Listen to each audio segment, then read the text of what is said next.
አርእስተ ዜና የሚሄድ ትውልድ በሚል መሪ ቃል ግንቦት አንድ ላይ ለሚደረገው የአገልጋዮች ስልጠና በርካታ አገልጋዮች ከሀገር ውስጥና ከሀገር ውጭ እንደሚመጡ ተገለጸ።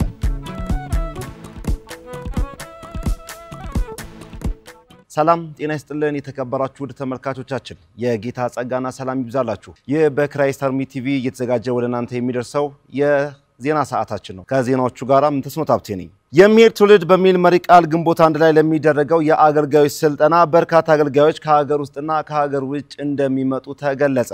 በዘንድሮ ዓመት በስድስተኛ ዙር በክራይስት አርሚ ዓለም አቀፍ ቤተክርስቲያን ለሚሰጠው የአገልጋዮች ስልጠና በርካታ አገልጋዮች ከሀገር ውስጥና ከሀገር ውጭ እንደሚመጡ እንዲሁም ለሚመጡ እንግዶች ቤተክርስቲያኒቷ እንግዶችን ተቀብላ ለማስተናገድ ዝግጅቷን ማጠናቀቋን አስታውቃለች።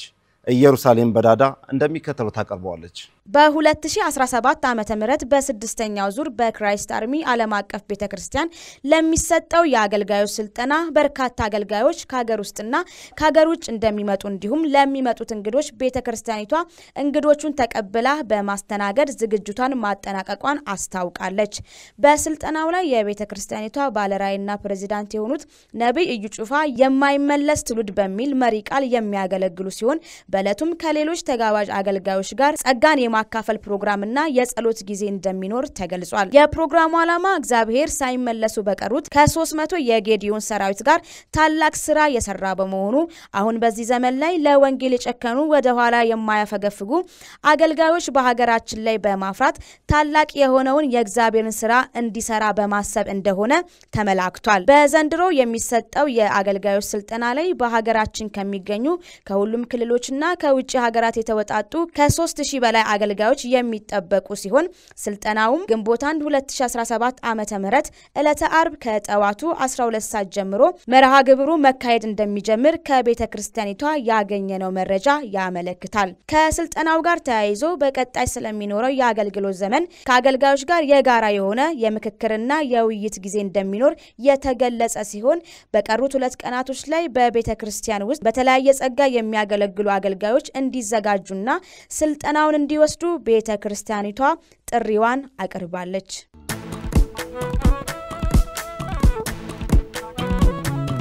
በጉዳዩ ላይ ተጨማሪ መረጃ ልታደርሰን ባልደረባይ ፍሬህይወት አሻ እዚህ ትገኛለች። እንኳን ደህና መጣሽ። እንኳን ደህና ቆየኸኝ ምንተስኖት። ከዚህ ቀደም የነበረው ስልጠና ምን ይመስላል?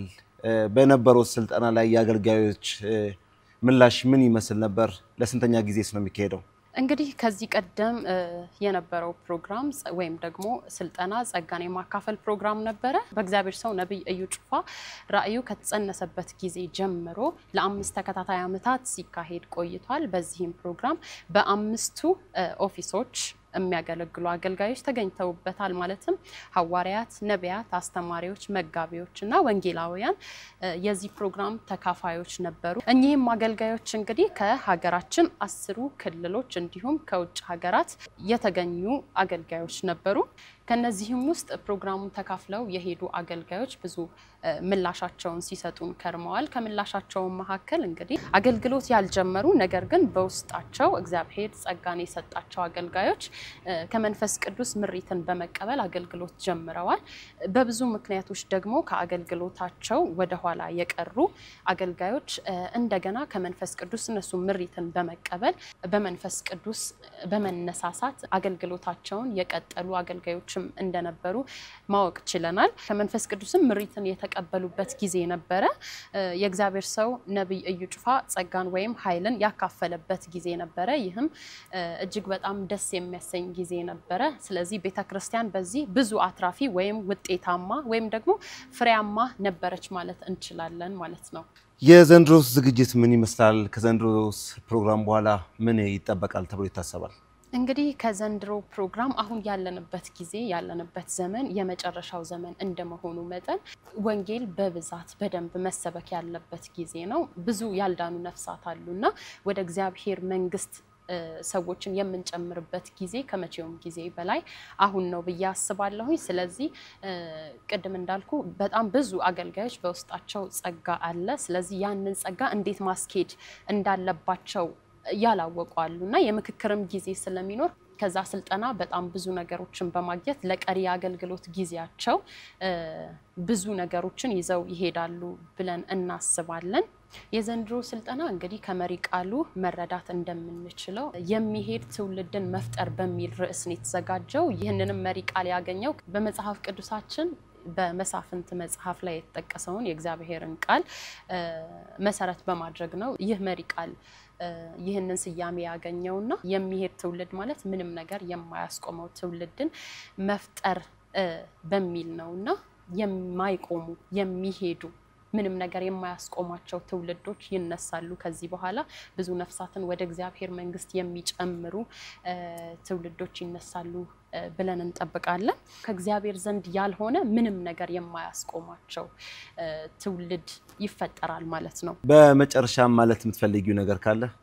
በመጨረሻ ማለት የምፈልገው ነገር ከዚህ ቀደም የተካሄዱ ፕሮግራሞች ወይም ከዚህ ቀደም ለ5 ተከታታይ አመታት የተካሄዱ ፕሮግራሞች ነበሩና ይህንን ፕሮግራም መካፈል እየፈለጉ በብዙ ምክንያቶች ክራይስት አርሚ ቤተክርስቲያን ተገኝተው ከእግዚአብሔር ሰው ነብይ እዩ ጩፋ ጸጋን መካፈል ፈልገው ያልቻሉ ሰዎች ነበሩና ይህ ደግሞ ለነሱ ጥሩ አጋጣሚ ነው። የዘንድሮ በምንም አይነት ሁኔታ ሊያልፋቸው አይገባም ብዬ አስባለሁኝ። ስለዚህ ይህንን ፕሮግራም እንድትካፈሉ ይህ መልእክት ከተላለፈበት ጊዜ ጀምሮ ወደዚህ ለመምጣት ጸጋን ለመካፈል የአገልግሎታችሁን አድማስ ለማስፋት ሰዎችን ወደ እግዚአብሔር መንግስት ለመጨመር እንግዲህ እንድትዘጋጁ ላሳስብ ወዳለሁኝ። ባልደረባዬ ፍሬው ታሻ እዚህ ድረስ ተገኝተሽ ተጨማሪ መረጃ ስለሰጠሽን እናመሰግናለን። እኔም አመሰግናለሁ።